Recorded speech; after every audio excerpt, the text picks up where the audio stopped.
Hello! Today we are going to make a map. First I'm going to show you some examples, some inspiration. Then we're going to talk very briefly about materials, and then we'll get started. So first I want to show you what inspired me to make a map. It's this book. It's called 3 Days on a River in a Red Canoe. And it's a book about a family going on a canoe trip. And they, at the very beginning of the book, the illustrator shows this map. And on the map, it's like your typical road map, or your typical like river map in this case. But the family, really the illustrator, but the family has written on there different notes that they might want to remember about this trip or about this spot on the river. So it says like, mosquitoes bad here in June, moose spotted there, nice campsite, very nice section, watch out for waterfalls, good starting place. So different like notes that are really just important for them, like good memories, like seeing a moose, or like things to remember for the next time they go there. So that's a really good book and inspired me. It also inspired my choice of materials. The illustrations in this book are in colored pencil, and I like the way they look. They're beautiful. And then I want to show you a more like typical map. This is a map that my husband made. When we lived in Atlanta, he was the steward of a creek there, Proctor Creek. A steward, I know that some of you know this word. We've talked about being stewards at school.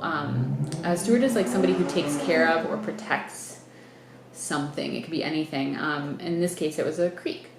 And he made this map to show different important features in the watershed of the creek. So another little note, the watershed is like everything in this line, everything in the Proctor Creek watershed is a spot where like when there's runoff or the rain comes down, all of that water is going to flow back into Proctor Creek. So this whole area, all the water that falls is landing in Proctor Creek. So that's like what a watershed is. And I wanted to show you that he has, throughout the map, he has these red dots with numbers on them, and each one corresponds with one of these pictures and paragraphs. So instead of trying to fit all this information on the map, it's kind of like a key, like he's using this number symbol so that he can add the information outside of the map. And then he also has a regular key over here. You can see where he's used a symbol for different things like roads or creeks or trails, and then he uses that symbol throughout the map so that he doesn't have to label each trail or each road. And I just thought that was a good example of a map that shows a couple different ways of like labeling things. And the last thing I want to show you before we start is my map that I made. So I decided to make a map of Wappingers Lake. My family canoed on the lake last weekend, and I wanted to make a little map of some of the places that we spotted interesting or cool things, some of the things we experienced there. So you can see like we saw some neighbors building a new garden bed over here. We saw swans with their little cygnets. And we saw an angry red-winged blackbird yelling at the swans because I think that they were too close to its nest. We knew that Nora's house was somewhere on this side of the lake.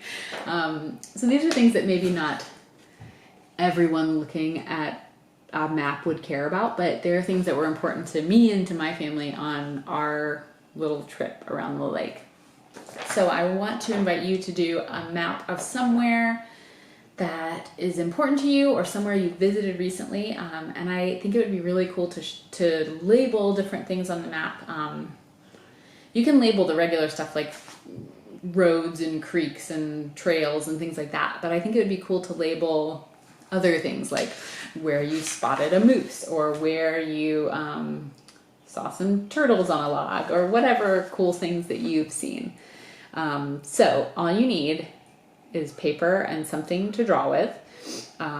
So for this one, I used colored pencil. For the one I'm going to draw now, I'm going to just use a marker because I think it's going to be easier for you guys to see if I draw it in a marker, because colored pencil doesn't always show up so great.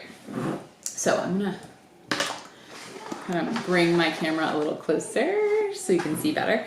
I'm sorry you won't be able to see the top of my head anymore, but I'm going to assume that's going to be okay with you. So really quickly, I want to show you just how I started this map. So I started with something concrete, like something I knew where it was, I knew how to draw it easily, and that's the dock. So I drew my dock here. And then from there, I just did a little, like, the dock is right kind of on the edge of the lake, and so I did an outline of the lake. And I didn't do the whole lake. This is not the whole lake, it's just a little section. So that's really the only outline where you have, like, this would be grass or plants, and then the rest is lake. And then from there, I just kind of remembered. I wasn't going from a picture or a map. You could if you want to, but you don't have to. I did this totally from memory. From there, I added in, like, our canoe floating in the water, and a little island that was up here.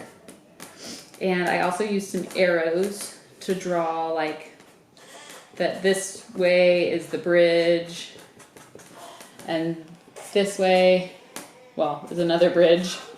Really, on my original one, I wrote that this is the falls, because that's what's in that direction. So that's like a super quick kind of how to draw something specific like a lake. I thought I would also show you quickly a little slice of my neighborhood drawn in a quick map. My family almost every night takes a night walk, like between dinner and bath time, we take a walk around the block. And so I wanted to show you that little walk that we take. So for the map, I'm going to draw my block. And the first thing I'm going to do is I'm going to draw a rectangle. And then I'm going to put right there, that's my house. And then I'm going to draw the streets around it. And the streets are kind of like, it's kind of like drawing a lot of like lowercase t's in bubble letters, because all of these streets continue in each direction. None of them, you can't see the end of, actually you can see the end of one right here, but the rest, you can't see the end of them on this map. It doesn't include that spot. It's not a big enough map. So you can see some of my family is getting up from a nap. So it may get loud here for a second. So that's my block. And over here on the side, actually maybe down here, I'm gonna write key. So here's where I'll put those symbols that we talked about. Like the first one is I'm gonna use a square to represent a house. So I'm just gonna draw that down here. And then there are some really big pine trees across the street. And I'm gonna use that symbol, a circle, to represent a tree. And then from here, so I'm gonna also draw just quickly a few of the other houses. So most of these streets have houses on them, but I don't wanna take the time here on the video to show you all the houses. I do want to show you a couple spots like where I might add something that is kind of funny or just like a little bonus thing to look out for on the map. So I'm going to show here, I'm going to draw a cat face because we almost always see a cat there. And down here, I'm going to draw a little deer head, because we often see deer in that little empty lot. And then I would add those to my key too.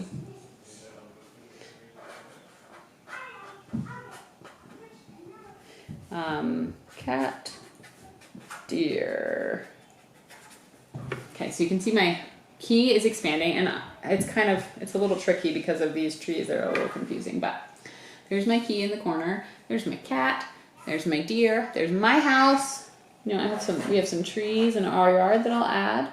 I also might write like with an arrow directions to some of our favorite things, like Mizzier Park is somewhere we often walk to, and it's in that direction. Oh, there's a little free library over here. I would add that in, and then I would put that on my map. I'm gonna just do the abbreviation. Oops, messed it up. For a little free library, LFL. So I drew a little house to represent the little free library. And then you could just add like really anything that you want. Like you might add, sometimes we find good rocks over here. On this zone, you might add something like that. You might add like, if you have a friend that lives on your street, you might add their house. You might make a special symbol to represent their house. Like our neighbor Barbara lives right here next to us. So I would represent that with a heart. And I would write her name on my key. But really you could do anything. You could add anything to it, and you can make it as simple like that one as you want, or as detailed. You can draw those little pictures and things more detailed. Add the labels right onto the map. You can do a key.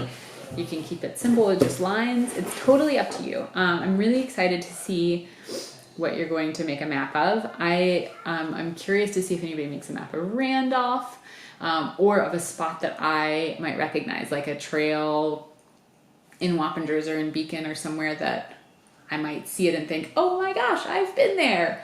That would be really fun. Or maybe you're gonna make your neighborhood or your house or a special tree. I mean, you could make a map of anything. I'm so excited to see what you've done.